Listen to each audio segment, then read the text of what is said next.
Olá pessoal, diretamente mais uma vez dos estúdios da TV Unifor, aqui no campus mais lindo do Brasil, que é o campus da Universidade de Fortaleza, para mais um Miolo de Podcast.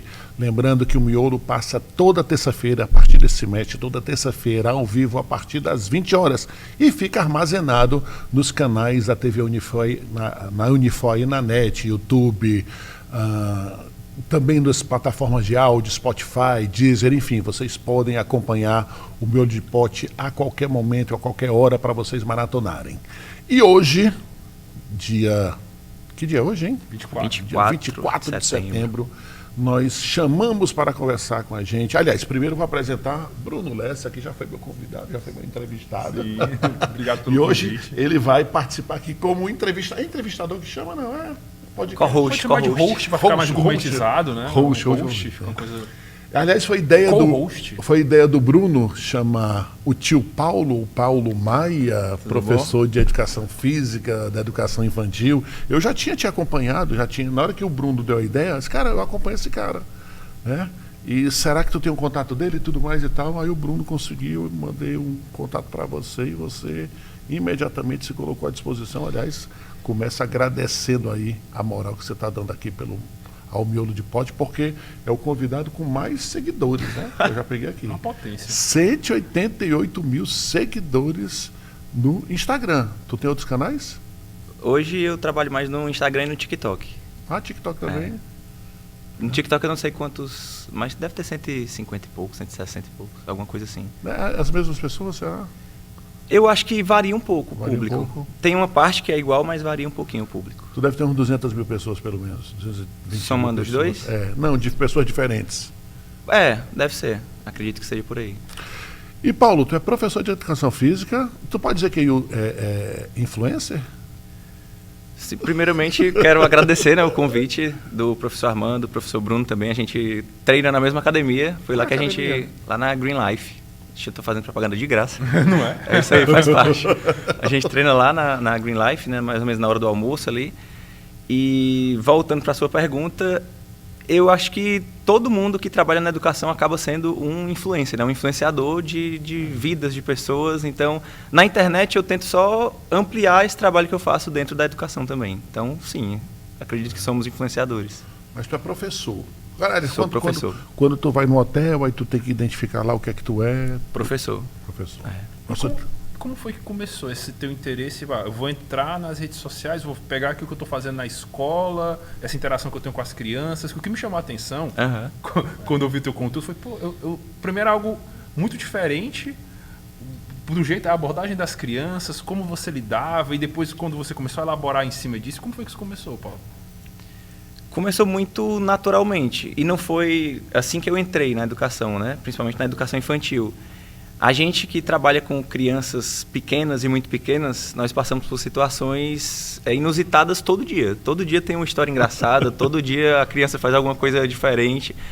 E aí teve um dia que eu disse assim, cara, eu vou gravar uma dessa. Assim, a gente escuta cada resposta, cada coisa, cada interação com eles, eu vou gravar uma vez.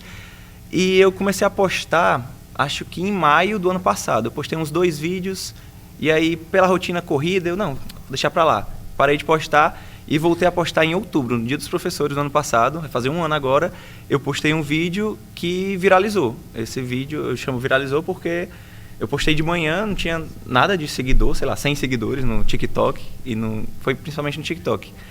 E aí, postei antes de sair para a escola, no Dia dos Professores.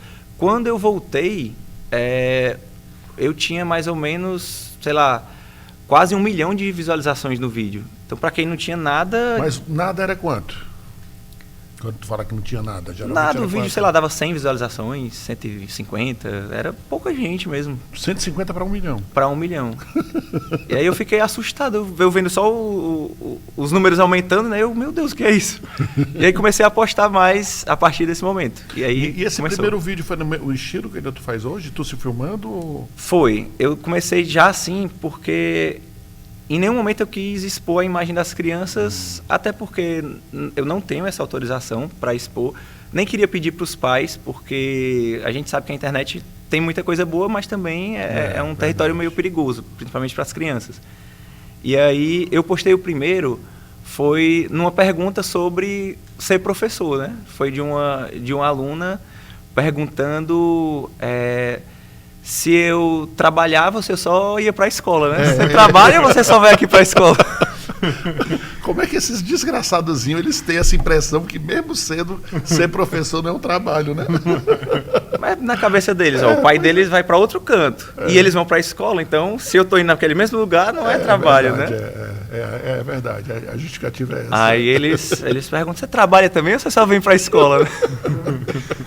E eles perguntam para todos os professores, não é uma exclusividade minha. Acho que foi por isso que as pessoas se identificaram, porque é uma fala que quase todo professor já passou, quase todo pai já ouviu também, então é mais pela identificação que as pessoas gostaram. Isso acontece muito, não sei se no teu curso, mas no direito acontece muito. Porque geralmente no direito tem alguns professores que são juízes, advogados, promotores, delegados, né? E são professores também. Aí tem os professores que são profissionais, né? Só na aula. Os alunos às vezes perguntam, professor, o senhor só dá aula? Pra gente é algo parecido, mas na condição de empresário. Se você tem uma empresa, normalmente o cara é professor e é consultor, então ter essa dupla profissão também ajuda a gente a ter legitimidade. E o conteúdo desse vídeo, e como foi que você percebeu que dava que você precisava continuar fazendo? Que valia a pena continuar fazendo? Primeiro, pelo feedback das pessoas, sabe? Eu imaginei que poderia ter alguma coisa negativa, mas acho que os comentários negativos são mínimos, assim. Mas teve nesse primeiro negativo? Não que eu lembre. Não que eu lembre. É porque é uma quantidade de comentário tão grande que acaba nem vendo. Assim, tu lembra quantos comentários foram? Não, de cabeça eu não vou lembrar. Não consigo ler tudo? Também não dá. Eu leio o que dá, assim, o que eu vou conseguindo acompanhar, porque tem vídeo que viraliza, sei lá, acaba dentro de 5, 10 mil comentários, então não tem como você ler 10 mil comentários, trabalhando o dia todo na escola, planejando, fazendo tudo, fica mais complicado. Sim, aí, como é que tu sentiu a necessidade de fazer mais? No primeiro, eu vi um feedback positivo muito grande das pessoas, primeiro se surpreendendo com um homem trabalhando na escola, na educação infantil, que não é comum. Acho que, principalmente para a educação infantil, é muito raro você ver um homem trabalhando na área. E tinha um certo receio dos pais também, então eu percebi que os vídeos trouxeram uma outra visão para as pessoas, dentro da escola e principalmente fora da escola, dentro das famílias, as pessoas viram que é importante também ter uma figura masculina ali naquele ambiente. As pessoas viram que dentro da aula você poderia lidar com seres humanos. Você não precisa estar ali lidando com um robô, trazendo só conteúdo. Você pode conversar com as crianças, você pode ouvir o que elas têm a dizer, e elas têm muita coisa a dizer. Então eu gostei desse feedback positivo. E logo isso se espalhou na escola também, né? Assim, os pais disseram, eu vi o vídeo, eu vi aquilo. E de forma positiva também. Então isso me deixou mais tranquilo para continuar gravando, né? Empolgou também para continuar gravando. Tu recebeu alguma crítica assim no começo, assim, que de alguma forma te deu uma chacoalhada? Chacoalhada não. Assim, será que tá certo? Nunca aconteceu. Para chacoalhar não. Tinha crítica assim, o pessoal dizia, e ele não trabalha não, vai para a escola para ficar gravando vídeo. Só que aí eu comecei a explicar para as pessoas também, principalmente para quem vale a pena. Tem gente que não vale a pena você se explicar, mas para os seguidores acho que é importante. Para quem acompanha, eu sempre deixo claro. Eu tenho meus horários de intervalo e de planejamento. Então, no meu dia de planejamento, eu passo os intervalos das crianças com eles. Eu vou lá para o parque, brinco com eles, converso com eles, fico lá sentado olhando. Então, eles que vêm e conversam, não sou eu que fico chegando assim, vamos gravar aqui um vídeo, porque senão não sai natural, não é legal, né? Espontâneo, né? Como é que foi vocês trabalhando temas, assim? Porque tem coisas que surgem com a criançada. Por exemplo, lembro de ti também, os meninos, as crianças dele fazem muita hora com o fato, brincam muito com o fato dele ser calvo. É um tema, é um locus, assim, de fala. Ela chega, é calvo. Você continua perdendo cabelo, você falou disso hoje, inclusive. Foi. E como foi esse impacto? Será que eu devo postar isso? Como é que você pensou em divulgar algo que é pessoal, que eles falam? Como foi que tu imaginou isso? Como era comigo, eu não vi problema. Assim, se fosse para alguém reclamar, seria eu, e eu não tenho problema com isso. Então, mas aquilo ali ofendeu todos os carecas. Eu me senti particularmente... Aí você fica... É engraçado. É engraçado. E eles brincam porque eu finjo que aquilo incomoda. E eles sabem que também que é brincadeira, né? Eles falam só porque sabem que é para incomodar, e eles vão falar, ele é careca, ele é calvo. Aí que fazem o coro, né? Calvo. Feio, né? Careca, Eles, tudo que for para brincar, né? Eles trazem aquilo ali para mexer. Eles mexem com quem eles gostam, né? Então eles vão brincar com quem eles gostam. Eles querem trazer a atenção para eles também. É uma forma deles chamarem a atenção. E qual é a idade deles? Eu tenho alunos de 1 até 6 anos. Do infantil 1 até o infantil 6. Até o infantil 5, na verdade. Como é que é uma aula de educação física para uma criança de 1 ano? A gente começa no mais básico. A gente vê, primeiro identifica quais são as capacidades motoras que aquela criança tem. Tem criança que chega sem saber andar. Então a gente vai tentar ajudar eles no equilíbrio, na força. A gente vai começar com as necessidades das crianças. E a partir disso a gente vai evoluindo ali no repertório motor deles, né? Tem criança que começa a aprender a andar melhor, tem criança que vai aprender a segurar, tem criança que vai aprender a jogar, a arremessar, a agachar, a levantar, a sentar. Então são habilidades básicas. E aí a gente vai acrescentando, vai tentando estimular coisas diferentes. A gente vai evoluindo a cada passo e é muito bonito você perceber a evolução das crianças a cada nível de ensino, do infantil 1 para o infantil 2, 3. Você perceber o ganho que eles têm é muito legal. E tu começou com a educação infantil quando, Paulo? Eu comecei em janeiro do ano passado. Em janeiro de 2023. Janeiro de 2023. A gente passou no concurso de 2022, no final do ano, e assumiu em 2023.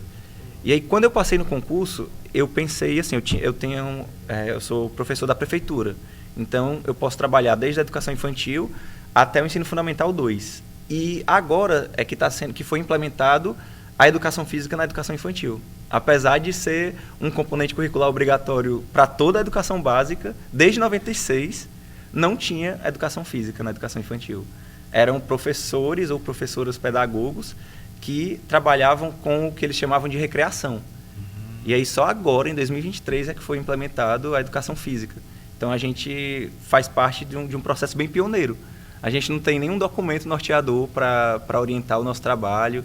A gente faz tudo praticamente do zero. E eu quis embarcar nessa missão de começar um projeto sem um documento norteador para ser um pioneiro na área. Então acho que foi a ideia. Isso no ensino fundamental médio começou de uns tempos para cá, não foi? Porque realmente não estava sendo implantada a educação física. No ensino fundamental e médio já tem há um bom tempo, assim, não necessariamente com professores formados, como eu tinha falado aqui para vocês antes, a profissão só foi regulamentada em 98.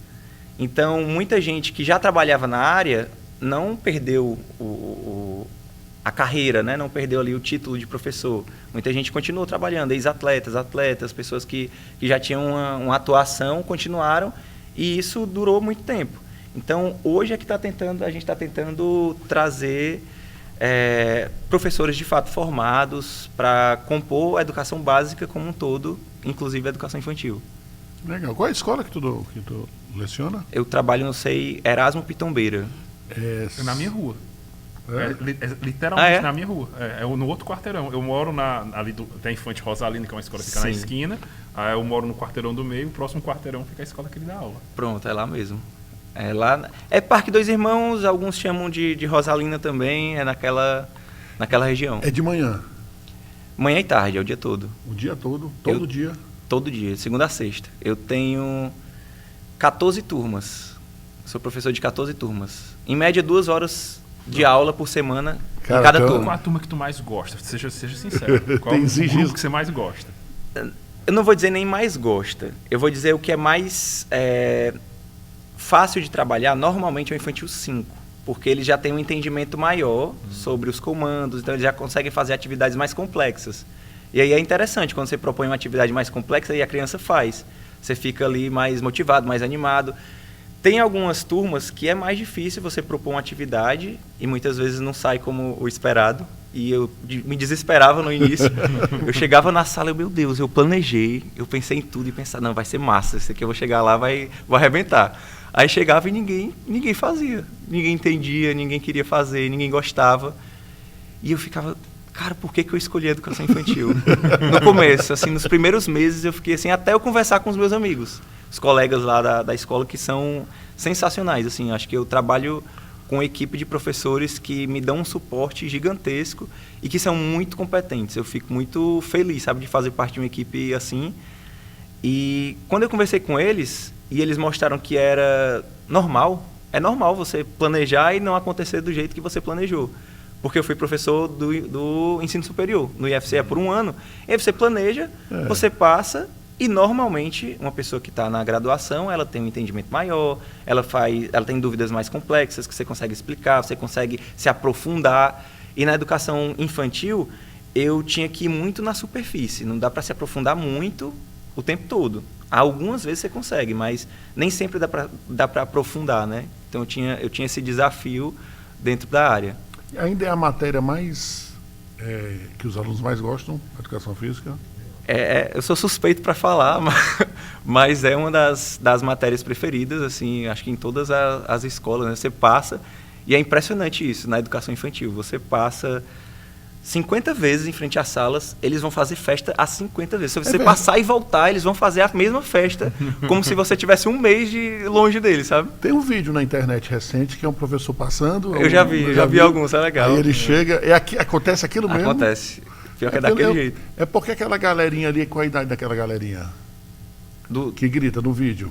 Ali, eu acredito que deve ter uns 7, 8 anos. Não, eu me lembro que quando eu era aluno do colégio, eu ficava doido pela educação física. Também. Né? Fundamental 1, Fundamental 2 menos, mas no Fundamental 1, o professor de educação física de 7 de setembro, tio Gogó, falecido já, muito querido, ele era muito popular. Assim, voltei para a questão do 1 ano, que é como é que você vai. É claro, né? Tem a questão da motricidade e tal, mas é uma galera que não fala. Muitos alunos não falam. Só que o interessante é que a maior parte da nossa comunicação não é verbal. No dia a dia mesmo, você não fala o tempo todo com as pessoas e você comunica o tempo todo. Então a nossa comunicação muitas vezes é gestual, muitas vezes é uma repetição. Ele vai olhar o que você faz, vai reproduzir o que você faz. Às vezes de forma diferente, mas o aluno, ele tem a comunicação. Talvez ele não explique bem o que ele quer. E eu tenho alunos do Infantil 1 que explicam bem o que querem. E eu acho isso impressionante. Tem outros que ainda não, porque é normal. O Infantil 1, qual a idade? Eles entram com 1 ano. O Infantil 1 é 1 ano. 1 ano. Aí ao longo do ano, alguns fazem 2. Tem essa diferença, né? Então o aluno, é verdade, a minha já está com 11 anos, ela entrou no Infantil 2, ela entrou no Infantil 1, no Infantil 1 e completou 2 anos, Pronto, exatamente isso. Cara, eu não sei como é que ele consegue lidar, eu não conseguia lidar com a minha filha sozinha em casa de 1 ano, imagina o cara deve ter não sei quantos milhões de alunos. São 15 no Infantil 1? No Infantil 1 são 16. Putz, querido. Hoje, o que a gente chama de creche é do Infantil 1 ao Infantil 3. Na creche tem uma professora auxiliar lá para estar na sala junto, até para ajudar, porque muitas vezes o aluno não sabe ir ao banheiro só, o aluno precisa de uma certa ajuda, precisa trocar fralda. E é um trabalho que também é bom deixar claro que eu não faço. Não porque eu considero um trabalho menos importante, mas por ser homem. Eu evito qualquer tipo de contato com os alunos nesse sentido. Não levo alunos ao banheiro, não troco fralda, não faço nada... Mas existe alguma diretriz nesse sentido? Não tem especificamente, mas a gente preferiu fazer dessa forma para evitar qualquer tipo de constrangimento para mim, para os pais, para as crianças. E eu sempre deixei isso claro para os pais também, até uma forma de deixar os pais mais seguros. Porque no começo, eu lembro quando eu entrei, muitos pais, quando chegavam, olhavam assim... Cadê a professora? Cadê a tia?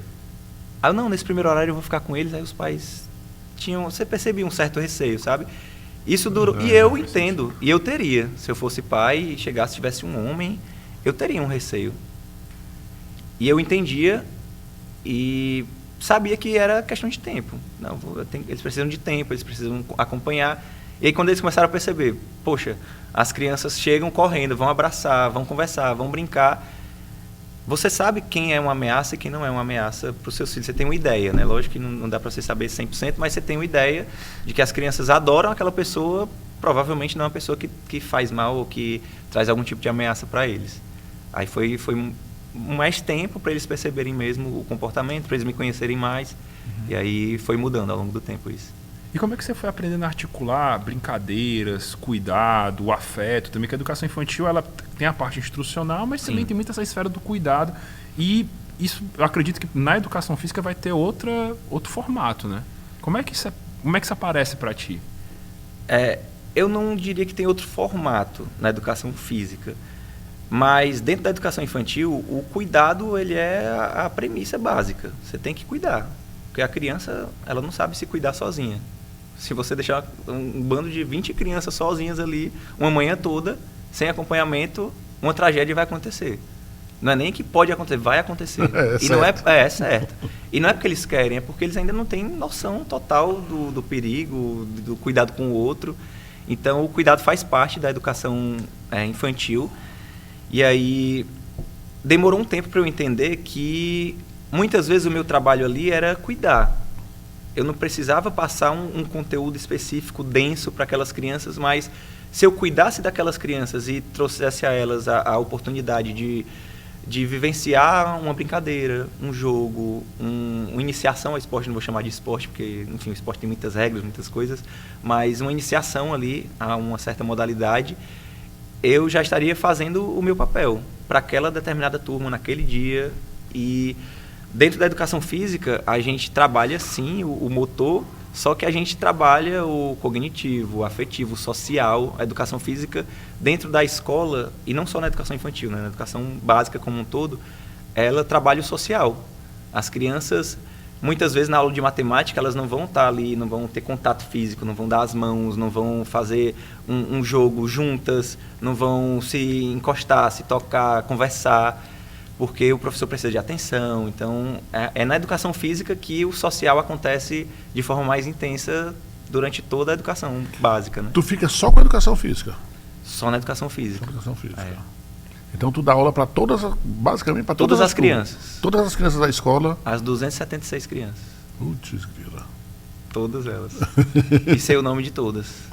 E eu não sou bom de memória, mas eu me forço a dedicar o máximo de atenção que eu posso para aquelas crianças, porque eu recebo isso. Eu recebo delas carinho, amor, atenção, afeto. Então, eu me vejo no dever de levar isso para eles também. Assim, você lembrar o nome da criança é o mínimo que ela espera de você. Cara, acho que eu não seria capaz disso, não. 270. Tu lembraria? Você vai lembrando. O ponto da minha metodologia que eu estabeleci em sala de aula, se eu não lembrar o nome deles, se eu não falar, acaba se perdendo. E, assim, dentro desses 276 nomes, nesse universo todo, quais foram, obviamente não precisa dizer, mas aqueles casos que você interviu como professor, essa questão da motricidade que você falou, e você, isso aqui pagou a minha escolha pela educação infantil, pela vida de professor, quais foram os casos assim, que mais te chamaram a atenção?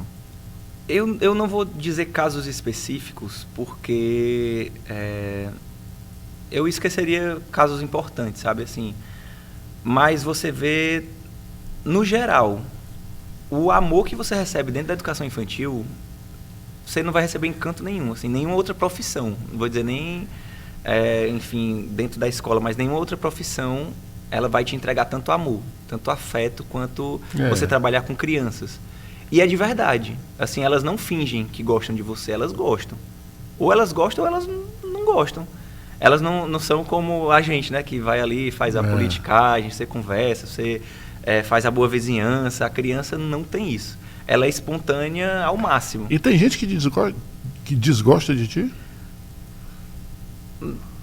Não desgosta, mas tem alunos que são poucos, que não tem tanto contato, assim, que não são de abraçar, e aí é normal, vai de criança para criança. Porque é uma personalidade mais vai mais tímida, da personalidade. Né? Mas de ter repulsa não acontece. Ainda não rolou? Não. Eu não lembro de desgostar de professores meus na época da escola. Eu tinha problema com os de matemática, mas porque eu era muito ruim. Eu era muito ruim. Então podia ser o professor que fosse, Albert Einstein, quem seja, eu não ia gostar igual. Não, mas na verdade, acho que depois dos... acho que é depois lá dos 12 anos que você começa a ser mais chato com os professores, né? Ser mais exigente, sei lá, até os 10, verdade, 12 anos. Verdade. Eu tinha noção que eu não gostava da matéria, mas o professor pra mim era... Também, de vez em quando a gente tem uma implicância com um professor por alguma coisa.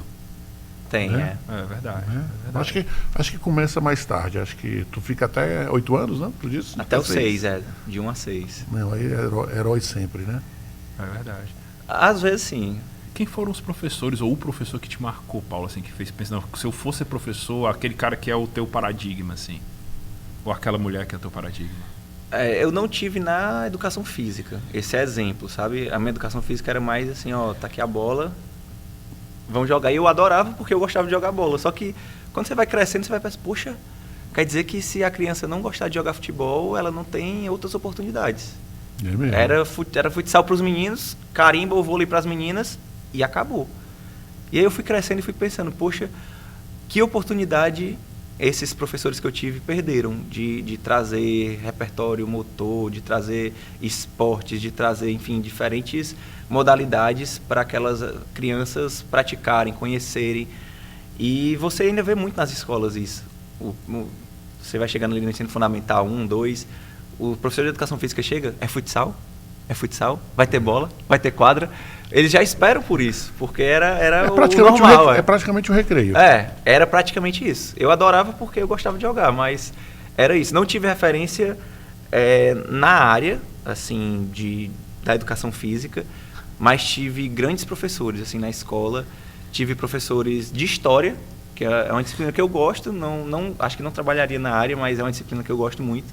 Tive professores que ensinavam de forma tão apaixonada, tão inspirada, que me faziam querer estar ali e querer ansiar pela próxima aula. Poxa, eu quero que chegue a aula que vem para assistir a aula desse cara de novo, porque era quase um show, sabe? Você dá vontade de bater palma depois.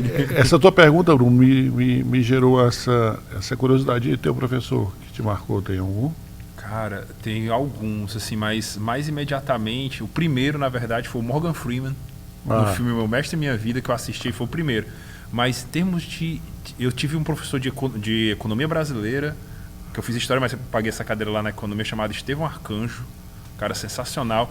No doutorado, eu já tive professores assim que marcaram, a professora Maria Ceci Mizoski e um economista chamado Paulo Zavislar, que mais recentemente eu lembro mais, e são muita inspiração para a aula que eu dou hoje.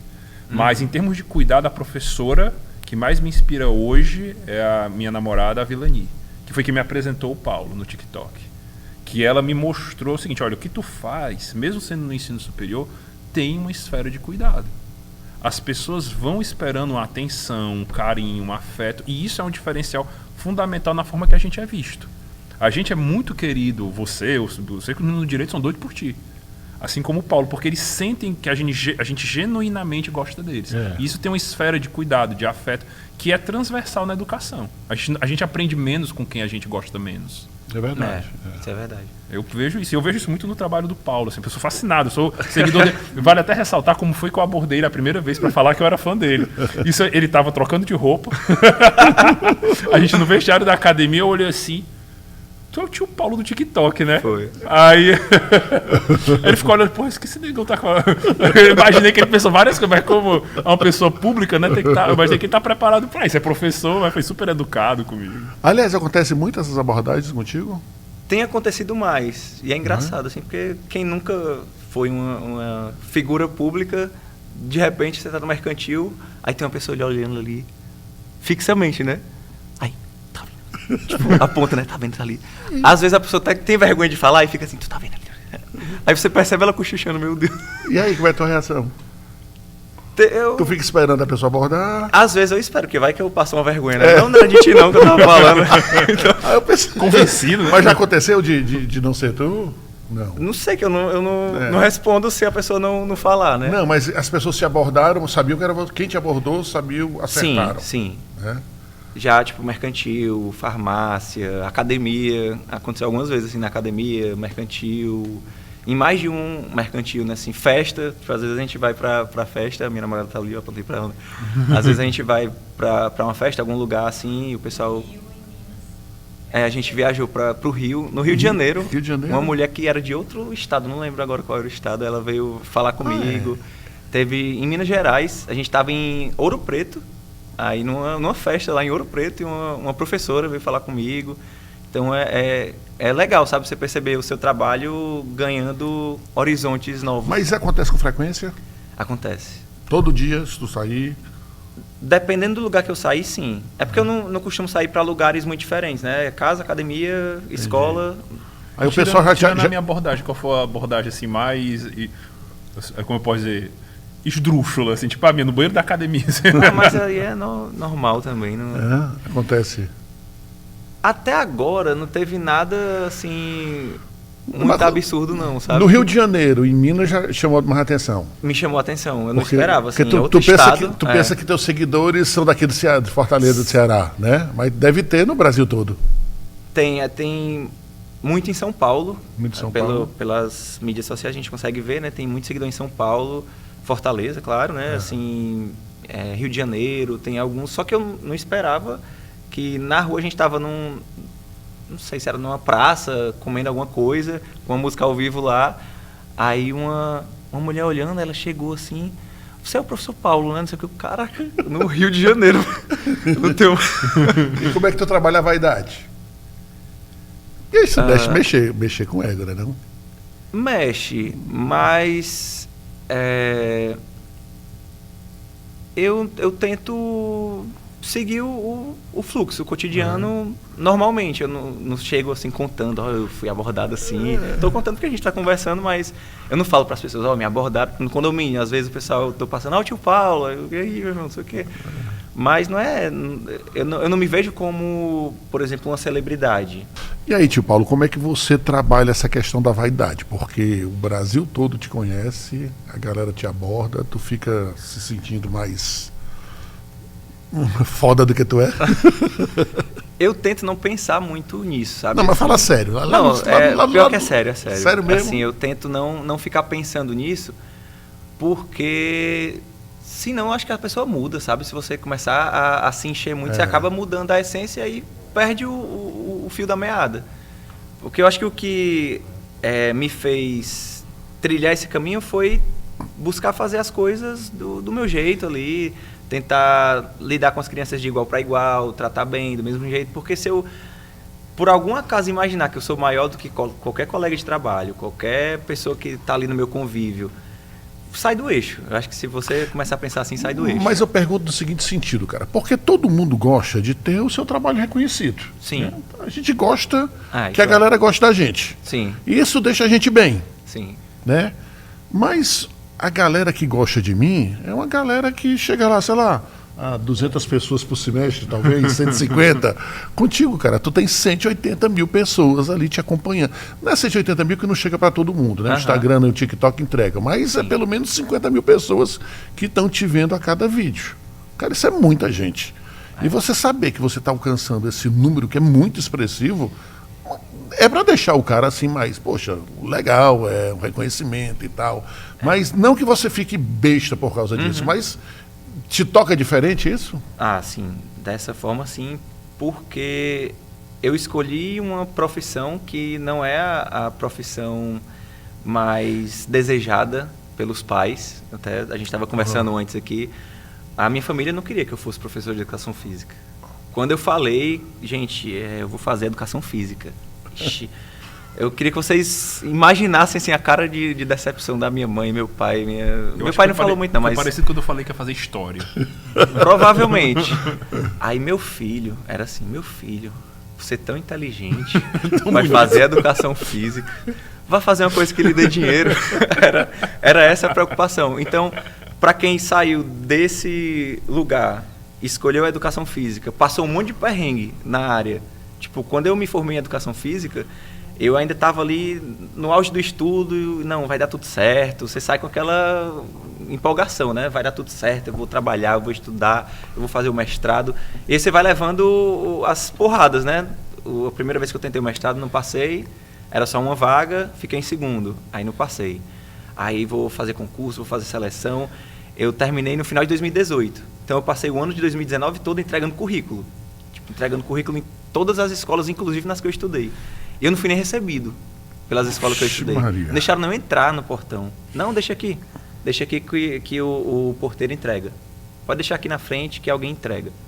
Ninguém recebia o meu currículo, ninguém conversava, ninguém dava uma chance. E para quem não tem um peixe, digamos assim, né, dentro da escola, de algum ambiente, o QI, quem não tem esse QI, né, quem indica, você fica para trás. Mas na minha cabeça não, eu ia conseguir, eu ia dar a volta por cima, ia mudar, ia melhorar. Mas quando é que tu achou que eu dei a volta por cima, assim? Que o negócio começou a ir no caminho? Porque no começo é sempre complicado, né? Eu vou chegar só no pior para chegar no melhor. Vai aí, descer um pouquinho para depois subir. Vou descer para subir, né? No meio de estudo, tentei a segunda vez o mestrado e não passei. Dessa vez eram 5 vagas. Aliás, 4 vagas para o mestrado. Aí eu, poxa, aqui tinha uma vaga só, eu fui o segundo e eu estudei um ano mais inteiro, né? Para isso, vou passar, certeza. Tinha essa confiança, né? Tava no grupo de estudo, me dedicando, enfim, produzindo artigo, conteúdo, né?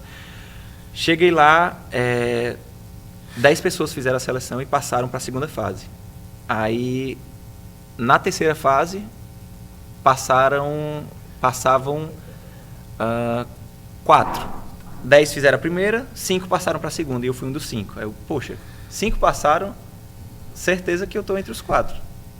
Não por arrogância, mas porque eu tinha estudado, eu estava confiante. Um bom então é certeza que eu vou estar entre os 4.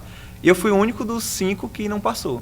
E eu conheci os outros, sabe? Assim, e eu sabia que eu tinha me dedicado. Então, eu achei assim que tinham sido injustos comigo e tal, mas enfim, nunca fui reclamar, nunca fui chegar nas pessoas para falar isso. Aquela sensação ficou. Mas eu tinha aquela sensação. E aí nada funcionava. Eu consegui um emprego de professor de futsal numa escola e o professor, não, você vai ganhar metade do valor das parcelas ali, né, da mensalidade, na escolinha de futsal. Tá certo, vamos nessa, vamos tentar, não estou trabalhando, vamos lá. Passou o primeiro mês, cheguei na secretaria para receber o salário, me deram um envelopezinho, eu às vezes conto essa história em algumas palestras, né, R$20. R$20.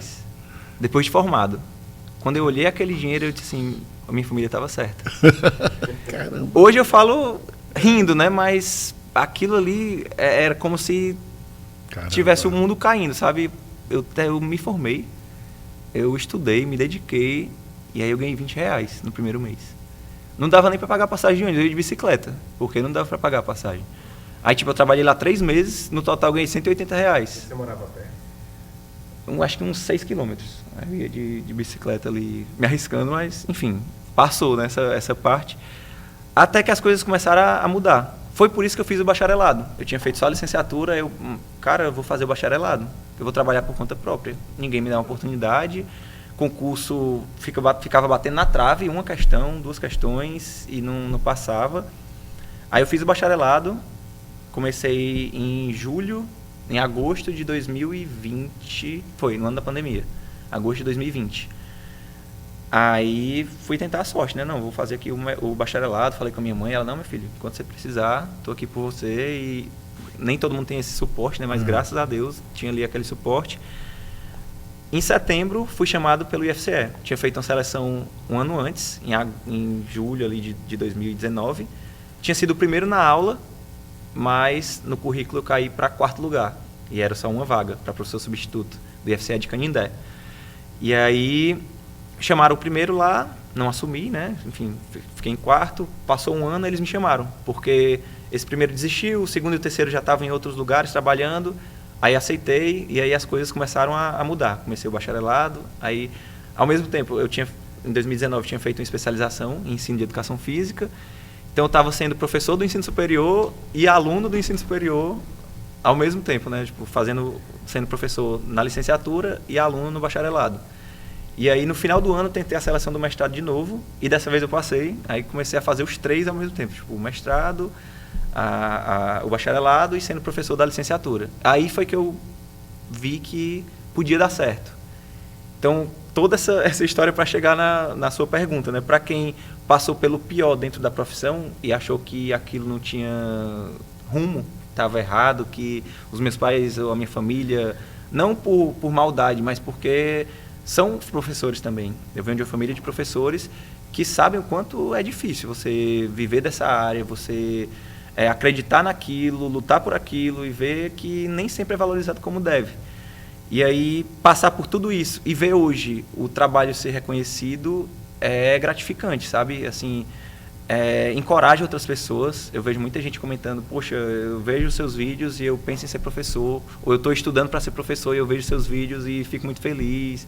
Então, ter essa recompensa me faz mostrar que vale a pena o caminho, mesmo com as dificuldades, que vale a pena você investir o seu tempo e o seu esforço nisso. E como foi o processo, Paulo, porque eu que acompanho o teu conteúdo há um tempo, desde o início eu já maratonei os episódios todos, e assim, eu noto que a tua produção foi melhorando. Como foi esse processo de você começar a profissionalizar mais o conteúdo que você estava gerando? Na verdade, hoje eu sempre fiz só, assim, de gravar, editar e postar, sempre foi comigo, sabe? Eu acho que vai fluindo mais natural mesmo. Com o tempo você vai conversando, você vai vendo caminhos, você vai estimulando assuntos, porque às vezes fica aleatório, porque criança é aleatório, ela é normal, ela ser assim, né, randômica, mas você pode ir direcionando, você pode ir perguntando coisas mais específicas, e aí eu vou tentando trazer conteúdos mais específicos. Ultimamente tenho trazido também conteúdos mais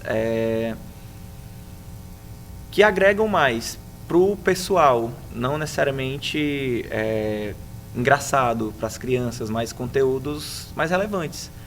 Eu falei nessa semana sobre saúde mental, que dá para trabalhar saúde mental dentro da escola, dentro da educação infantil, dentro de casa.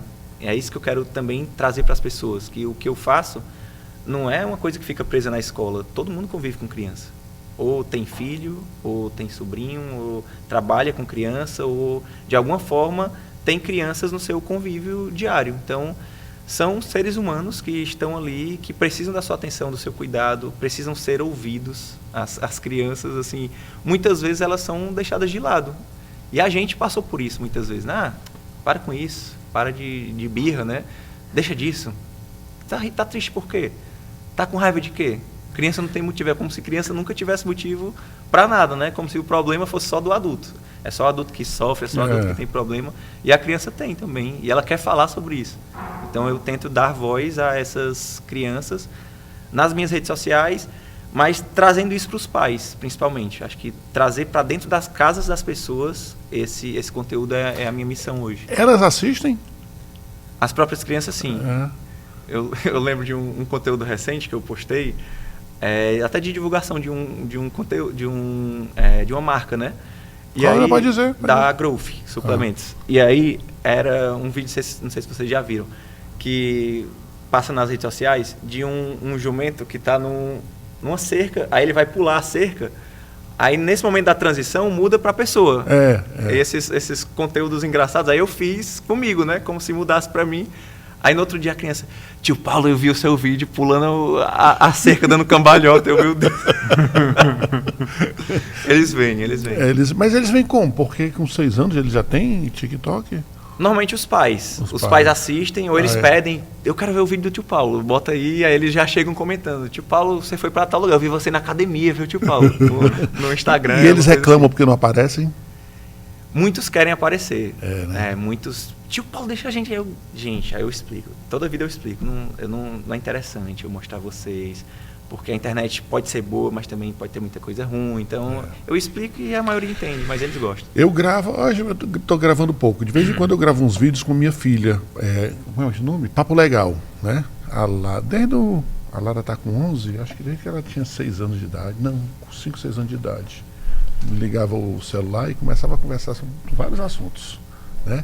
E antigamente era mais legal porque, como ela era mais novinha, a coisa vinha espontânea, engraçada. Ela já está ficando com 11 anos, já não quer tanto, né? Divertidamente 2, né? Ela estava no Divertidamente 1 e agora está no 2. Não, e ela chega assim, pai, corta isso, não sei o que. Ela já quer certas coisas que eu acho engraçado, que ela começa a achar que é ridículo, aí não quer que apareça, e não sei o que e tal. A gente tem gravado menos, mas é muito legal essa interação com criança, né? A espontaneidade delas é muito legal.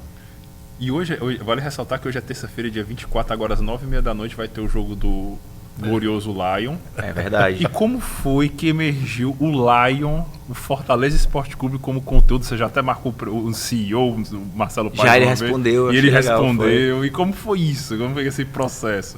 Que os meninos, as crianças chegam cantando música, cantando hino, eles sabem mais do que o Paulo. É verdade, alguns são torcedores raiz. Eles chegam no outro dia, tio, você viu o jogo, foi 4x1, foi 2x0, foi 3x1. Eles acompanham, sabem as músicas, aí me ensinam as músicas. Eu acompanho também, né? Mas eles trazem músicas novas, eu deixo eles demonstrarem isso também. Eu evitava falar sobre isso porque eu sei que tem torcedores de diferentes times aqui, né? Principalmente Fortaleza e Ceará. E eu tenho alunos que torcem Ceará e alunos que torcem Fortaleza. Teve até uma criança que um dia foi com a camisa do Fortaleza e o short do Ceará, né? Aí tu torce que time? Eu torço os dois. Isso ainda não entendeu. Aí depois foi que eu soube que o pai dele ou é dono ou trabalha num só site, então eu tenho que agradar ali todos os públicos, né? Então, agora sim, entendi. Faz sentido. Faz sentido torcer os dois. Aí... Quando eles começaram a perguntar, você torce que time? Eu não, acho que não tem problema eu falar o time que eu torço. Aí quando eu falava, eu também torço. Então eu perguntava, eles diziam. E aí por que não marcar o Fortaleza, né? A torcida começa na infância também. Então eu comecei a gravar e marcar o Fortaleza em alguns vídeos. E eles responderam também alguns. E os torcedores do Ceará, como é que fazem? Como é que te encaram? Ficam com raiva? Por incrível que pareça, não tem uma reclamação, sabe? Assim, não tem hate, nem nada do tipo. Só brincam assim, tem que fazer de Ceará também. Não, mas os alunos, quando o Ceará perde, alguma coisa assim e tal... Não, porque eu não zombo, não tiro onda. Eu tento ser imparcial nesse sentido de influenciar, porque... Se eu fosse pai, talvez eu não gostaria que um professor dissesse pro meu filho torcer tal time. Faça isso não. Então de forma nenhuma eu vou incentivar a criança a torcer o time. Os que já torcem, show, a gente brinca, conversa, mas eu não vou, tem que torcer de forma nenhuma. Acho que a maior vergonha que um pai tem é não fazer com que seu filho ou sua filha torça o seu time. Se o pai não conseguir isso aí é uma decepção, isso acho é que uma demonstração. Meu pai nunca superaria. Cara, é uma incompetência muito grande. Se o cara gostar de futebol, ele torcer Ceará, torcer Fortaleza, torcer Flamengo, Ferroviário, ele não conseguir que seu filho torça pro seu time, cara, é muita incompetência. Esses dias eu tava saindo, na hora de sair dali, eu sentado lá fora, aí veio um aluno do Infantil 2, né? Tio Paulo, aí veio me abraçar, aí junto com o pai dele. Aí, tio Paulo, eu sou Lion. Aí eu também sou. Aí o pai dele, que história é essa de Lion, menino? Tipo, o menino aí. Aí meu Deus. Porque eu acho que todo torcedor que gosta do time, ele é o embaixador do seu time. E ele tem a função de trazer mais torcedores para ele. Por outro lado, você não pode fazer isso de maneira tão ostensiva a ponto do pai do torcedor, né? Sim. Ou seja, você tem que demonstrar, eu sou Fortaleza, eu sou Ceará, eu sou Flamengo, eu sou... para a galera se inspirar em você e torcer pro seu time. Isso é função de todo torcedor. Mas no teu caso, né? Não, eu não interfiro, não. Porque você é muito refratário de uma figura paterna também. Eles acabam te vendo, eles acabam respondendo que eu torço o Lion, embora o pai tenha entregado dizendo que na verdade era Ceará, porque ele queria criar uma conexão ali contigo, né? A criança tem muito isso também. Pode ser, apesar de na sala dele tem turmas que eu não faço esse tipo de infantil 1, 2, eu acho que eles ainda são muito pequenos para eu abordar alguns assuntos, às vezes eles não podem não entender muito bem, ficar chateados, então eu nem falava na turma dele, foi do nada mesmo, sabe, que ele chegou, foi bem espontâneo. Tu vai com camisa do Fortaleza? Não. Eu não costumo trabalhar com... Não trabalho com roupa de time. Eu vou sempre com aquela fardinha da educação física, sabe? Calça, camisa normal. Sempre de calça também. Até nunca exigiram, mas eu sempre vou de calça, enfim. E tu quis ser educador físico desde sempre, Paulo? Não, eu já quis ser um monte de coisa. Eu já quis ser jogador de futebol. Eu já quis ser fisiculturista. Eu já quis ser padre. Já quis ser... Padre? Sabrina já se E manifestou professor, ali. foi. Não, padre? Padre. Como padre? Uai! Depois de um tempo, assim, já um pouco mais recentemente, eu comecei a refletir os porquês, né? E eu comecei a prestar atenção que parece que tudo que eu começava a fazer, eu queria chegar no alto rendimento daquilo. Tipo, comecei a jogar futebol e eu queria chegar a ser jogador profissional. Então aquilo é o alto rendimento, né? O jogador profissional é o alto rendimento do racha, né? O famoso racha aqui no Ceará. Aí eu comecei a academia e com pouco tempo eu queria chegar no alto rendimento da academia, que é o fisiculturismo. Então eu comecei a atuar mais na igreja, tipo ali na Crisma, esse tipo de coisa, a ter mais movimentos de jovens.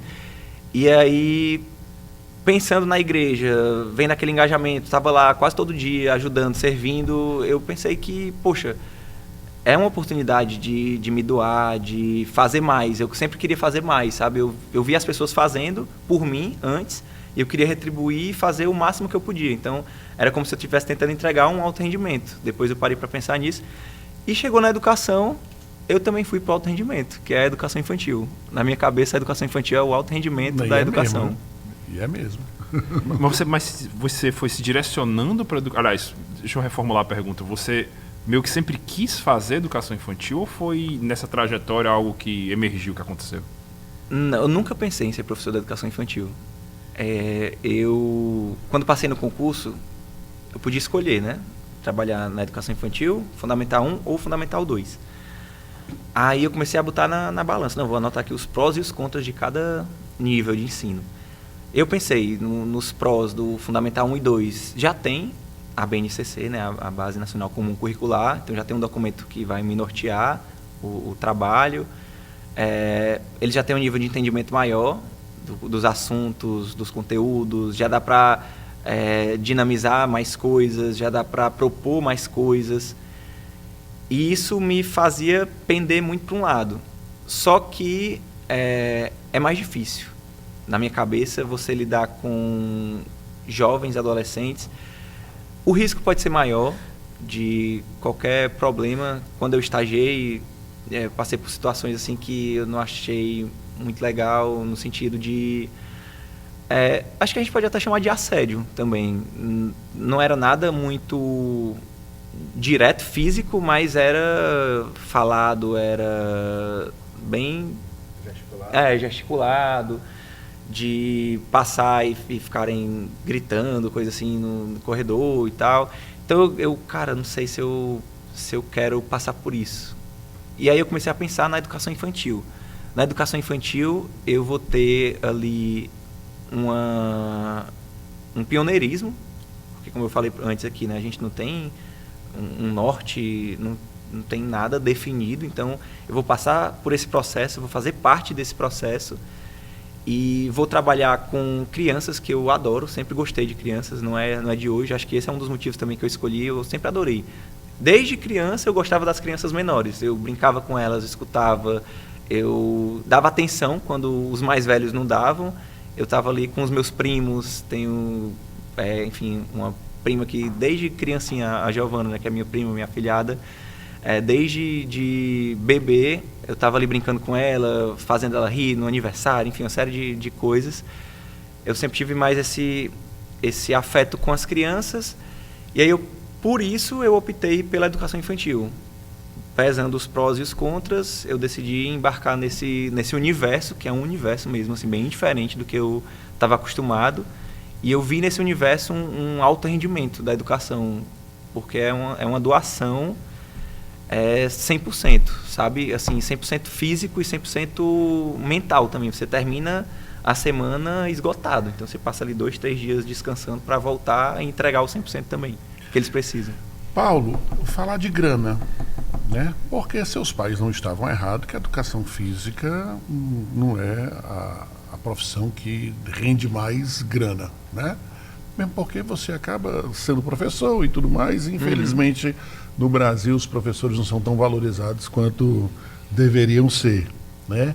Mas tu tem 180 mil seguidores, tu está conseguindo transformar isso em grana, monetizar e tudo mais? Ainda é muito variável. Tipo, o Instagram não paga, não tem nenhuma monetização. O TikTok tem, dependendo do mês, dependendo das visualizações. Quer dizer que tu recebe só pelas visualizações do TikTok? No TikTok, sim. Aí tem a parceria com a Growth e com a Centauro, só que também varia muito. Varia muito do quanto o cupom é usado, e aí recebe em produto, algumas coisas assim. Tem essa diferença. Então, na internet, eu não tá nem perto de receber o que eu recebo como professor. Entendi. E não por falta de oportunidade. No sentido do tigrinho. Eu ia perguntar, já apareceu para tu divulgar o tigrinho? Todo dia mensagem, e-mail, enfim. Divulga essa casa de aposta, divulga isso aqui. E nem sempre é um jogo de azar, às vezes é uma bet, que é a aposta, né? Jogo esportivo. O Fortaleza vai jogar hoje, pode ser que ganhe, pode ser que perca, você pode apostar. Só que eu não quero me vincular a isso, apesar de pagar mais do que o que eu ganharia na escola, muitas vezes. Mas qual foi o máximo que já te ofereceram? Desculpa perguntar, porque eu acho fundamental. Qual foi o máximo que já te ofereceram? Para a galera ter ideia da tentação que deve ter sido para você. Certo. Como eu não chego a perguntar valores quando tem a abordagem inicial, eu não sei da maioria, mas já teve um caso, um cara até com um selinho de verificado que veio falar e já veio com os valores, Paulo, se tu postar 6 stories, 3 hoje, 3 amanhã, 10 mil. Se postar uma foto no feed, 16 mil. Pra bet. Cara, então quer dizer que se tu tá ganhando 10 mil por esses 6 stories, o cara tá faturando quanto, né? Só Deus sabe, assim, o quanto eles acabam faturando. Então, eu não digo nem que chega a ser tentador, porque eu nem cogito.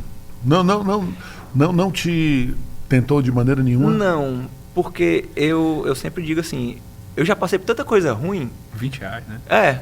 Eu já trabalhei um mês por R$20, que se for para vencer na vida, assim, mais, né? Se for para vencer mais financeiramente, eu quero que seja com algo que tenha valor, que agregue na minha vida e na vida das pessoas que estão me acompanhando. Mas tu já está pensando nisso, assim, preparar uma palestra? Eu tenho feito algumas palestras, eu palestrei num evento chamado Voz das Infâncias em julho, palestrei num evento nacional agora nesse mês de setembro, que foi, inclusive aqui no centro de eventos, também foi bem interessante. Mesmo evento que palestrou o Karnal, o Marcelo Paes, o CEO do Fortaleza, né? Palestrou o Rossandro, enfim, algumas pessoas que eu admiro.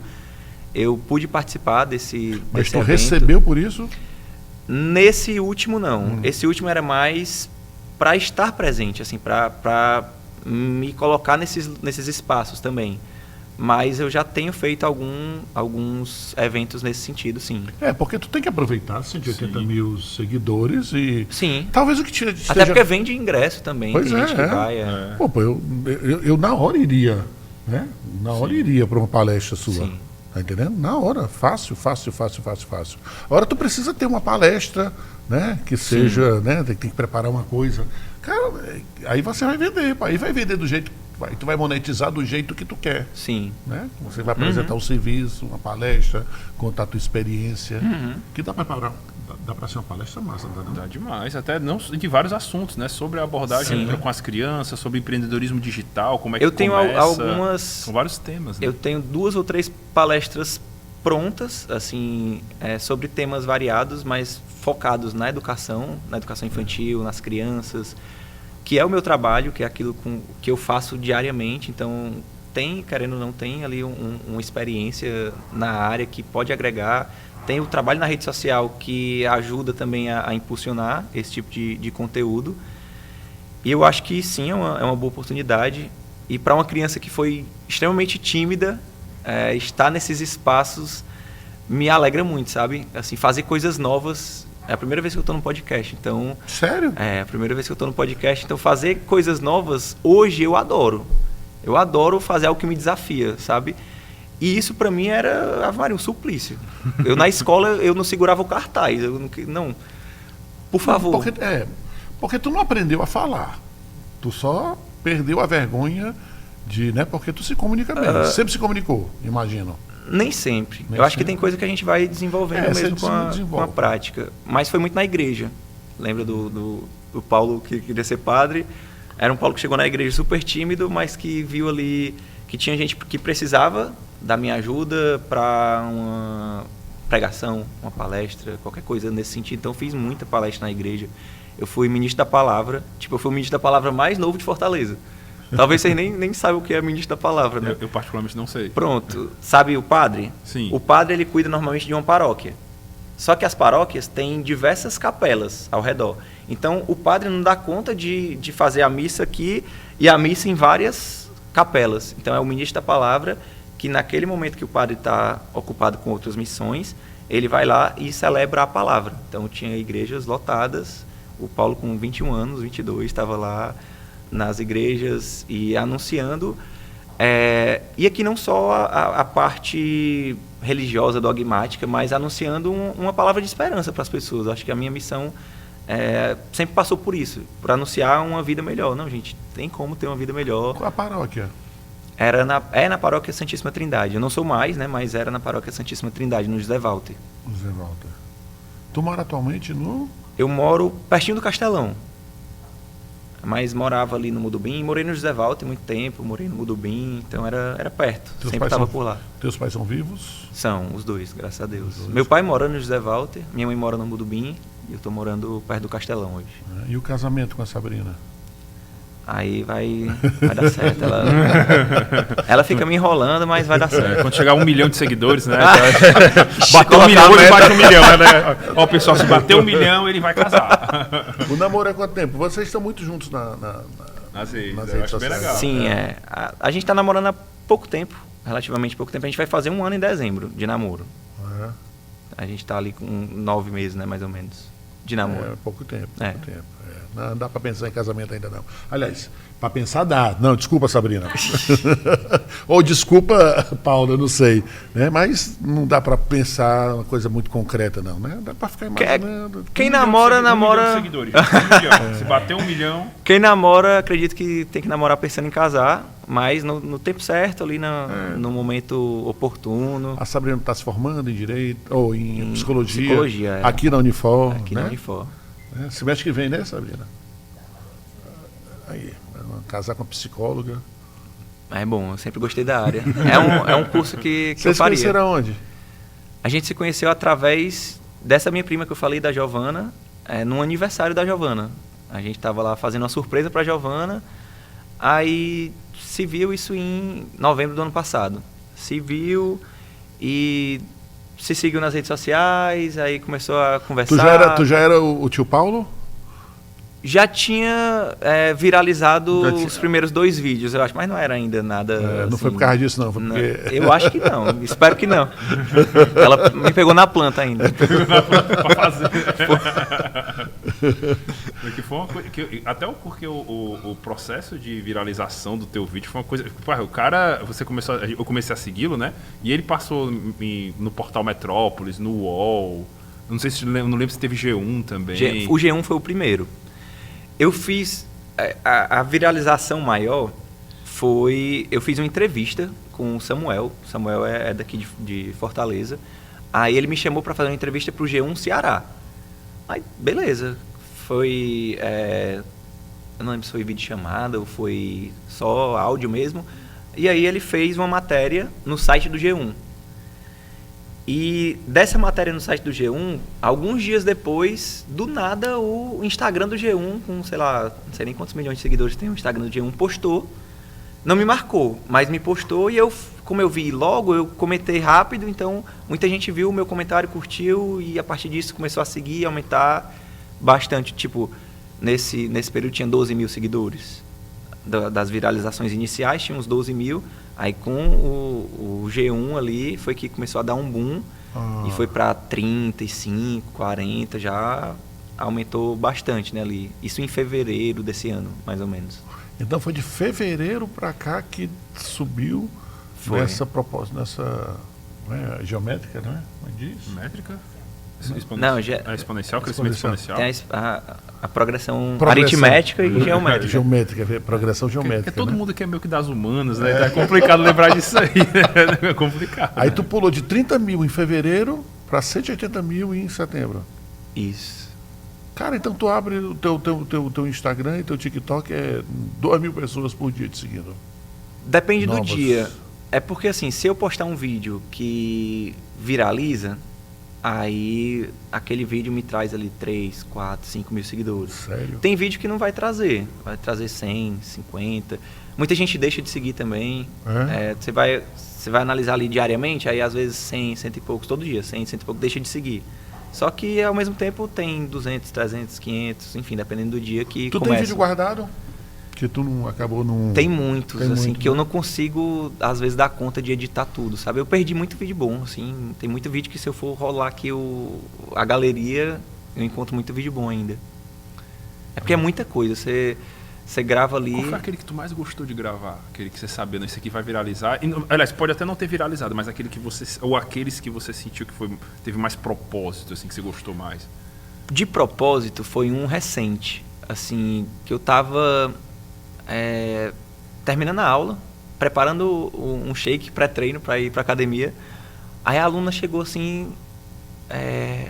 ela começou a conversar, cara, eu vou deixar o celular aqui gravando. Tava só fazendo lá o shake, né?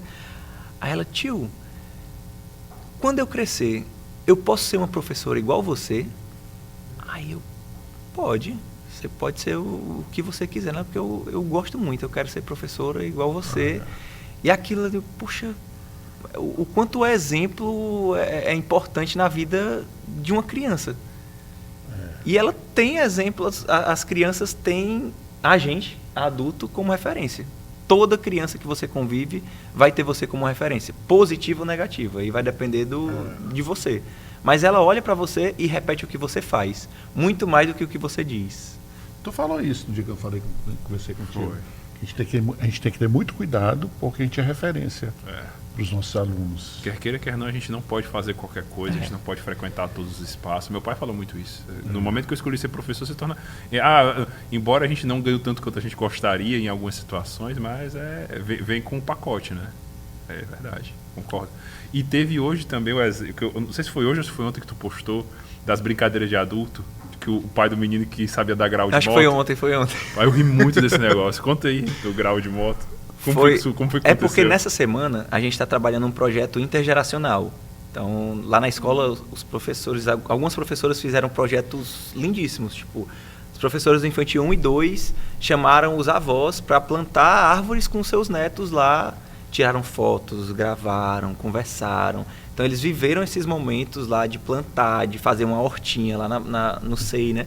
E aí, dentro das minhas aulas, eu estou tentando trazer para as crianças brincadeiras que os pais e os avós faziam. Então, eu pergunto, o que é que seu pai gosta de brincar? O que é que sua mãe gosta de brincar? E eu gravei alguns, né? O que é que seus pais gostam, né? Meu pai gosta de dar grau. Aí eu, mas de... dar grau de moto, de bicicleta, ele, não, é de moto. Gosta. E a sua mãe gosta de brincar? Não, minha mãe já é adolescente, ela não brinca mais, não. Então o pai é a criança ainda, né? Aí o outro, meu pai também é criança, tio, o meu também. Deve ser massa essas coisas. Que referência, né? Que o cara, eles falam, não, se brinca é criança. A mãe não é adulta ainda, mas é adolescente. Cara, tu podia tentar conseguir fazer um podcast com essa galera. Não, chamar 3 garotinhos desses aqui pra gente conversar com eles, pra saber o que é que sai. Imagina aí. Se chamar crianças, vai ter muita coisa boa. Vai, não vai? Vai. Muita coisa. E muita coisa inesperada, sabe? Às vezes a gente subestima também as crianças. Às vezes a gente acha, não tá entendendo nada, ou não tem nenhum embasamento ali, mas a criança, ela absorve muita coisa, sabe? Ela já tem, muitas vezes, uma visão de mundo que vale a pena ser ouvida. A criança traz ali a situação de casa, os pais pensam que não, mas a criança chega, tio Paulo, os meus pais estão se separando, tio Paulo, os meus pais brigaram, tio Paulo, os meus pais não moram mais juntos, tá acontecendo alguma coisa na minha casa. A criança chega desabafando, contando, às vezes sem entender, assim, rindo, porque não está entendendo muito bem o que está acontecendo, mas eles trazem uma bagagem, sabe? Que às vezes a gente ignora, mas quando eu paro para pensar, poxa, os meus pais se separaram quando eu tinha 5 anos, então eu tinha a idade dos meus alunos, e eu falo isso para eles. Os meus pais também se separaram quando eu tinha a idade de vocês, e eu lembro do dia que os meus pais se separaram, do dia que eles me chamaram, que me colocaram tipo, no meio, aí ficou um no sofá, o outro no outro, aí fizeram uma pergunta assim, que marcou a minha vida. Com quem é que você quer morar? 5 anos. Aí eu, meu Deus, na minha cabeça era assim, se eu escolher um, o outro não vai mais me amar. Era o que eu pensava, né? E aí eu pensei. Aí eu disse assim, já sei, pronto. Como meu pai tem carro, eu vou morar com a minha mãe, que aí ele pode vir me ver.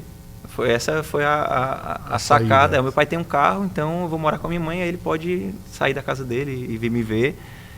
E desde então foi assim, né? Morando com a minha mãe dos 5 aos 28. Tu tá morando sozinho agora? Tô. Faz um ano. Aliás, vai fazer um ano agora em outubro, começo de outubro.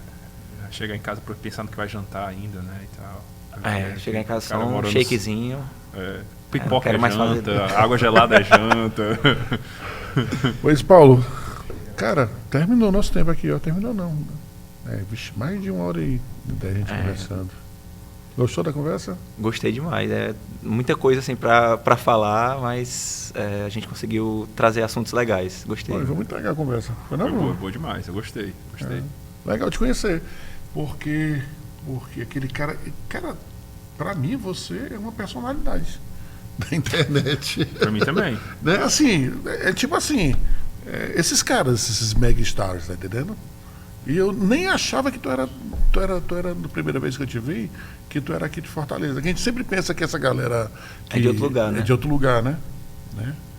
E valeu, cara. Obrigado aí pela sua moral. Foi muito massa o papo. Espero que você tenha gostado também.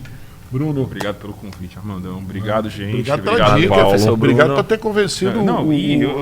Pode ter certeza que o privilégio foi meu. Que eu sempre quis trocar essa ideia com o Paulo e na dinâmica de academia a gente não consegue, né? Você tá mais treinando, focado, o tempo é curto. Exato. Eu te agradeço demais. Valeu, cara.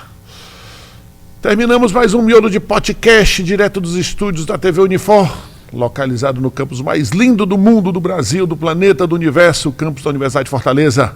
E na próxima semana a gente volta com mais um papo com gente fina, elegante e sincera, com mais um Miolo de Podcast.